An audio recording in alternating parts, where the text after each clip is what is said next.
checking करना है हम गोठ मोहम्मद उमर साहब जो गोठ में असा मैं के डॉक्यूमेंट की चेकिंग कयो सब का पहिरीं असा मैं के सही नमूने से मजबूत करायो है मजबूत कराने का बाद में असा रिक्तम में हथ विझंदासीं रिक्तम में हथ विझी गोबर जो साफ़ कंदासीं गोबर साफ़ करे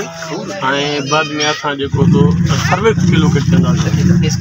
सर्विक्स के लोकेट करने का बाद में असां यूट्रस ते वेंदासीं यूट्रस खां बाद में हार्स ते वेंदासीं असां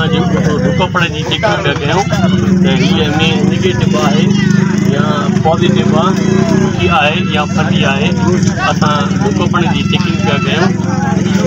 लेफ्ट ऐं राइट ॿई पासे फ़र्क़ु लॻंदो असांखे ॿिन्ही खे हारनि खे चेक करणो पवंदो आहे हिन में ॾिसूं त पॉज़िटिव आहे या नेगेटिव आहे असां ढुकणु जेका असां 3.5 महीना जी पॉज़िटिव आहे 3 महीना लॻे हाँ 3.5 महीना चल लगे दंद शुरू कटी